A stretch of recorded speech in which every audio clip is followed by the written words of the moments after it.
Boat designs evolve through time. Sometimes they take a tiny little step forward, other times they take a giant leap.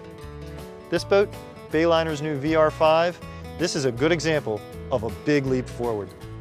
The best way to see this evolution in action, take a look at the 185. This is the VR5's predecessor. We've jumped onto a different VR5 to show you what one looks like without the tower on it. And, lucky stroke, we got Mike here from Bayliner to tell us, Mike, what are you most proud of about this new model? The space, it's huge. Actually, our old 185 BR fits inside of this boat.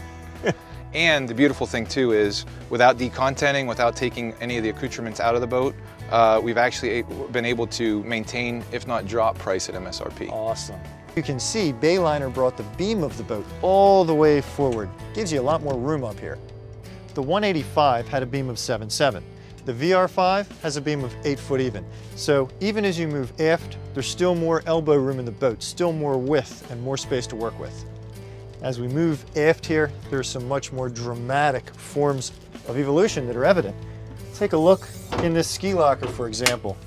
Yes, sure, the hatch raises on a gas assist strut, that's great, but when you look down here, you notice a nice gel-coated surface.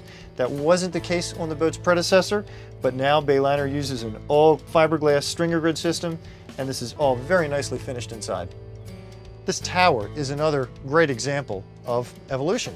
It was designed by Bayliner and Monster together, and it is plenty strong. For a tower you're going to find on an 18-foot boat, you bet. Now, it also has quick disconnects hidden right back here. So instead of a whole rigmarole where you have to fold back a bunch of struts, you just pop these off, fold it back, and the whole thing fits into a boot. Here at the helm, we've got a pretty slick layout. You have lighted rocker switches, your gauge clusters right in front of the wheel in the center. I like that. The only thing here is I wish there was somewhere to put your chart plotter. There's really nowhere to add any electronics.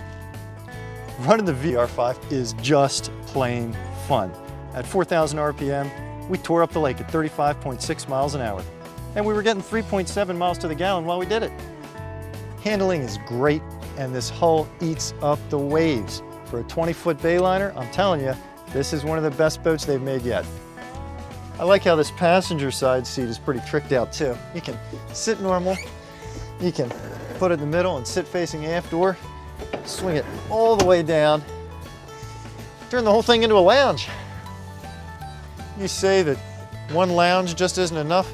Hey look, this is an 18-foot running surface. How much do you think you can get on that? 2 full lounges?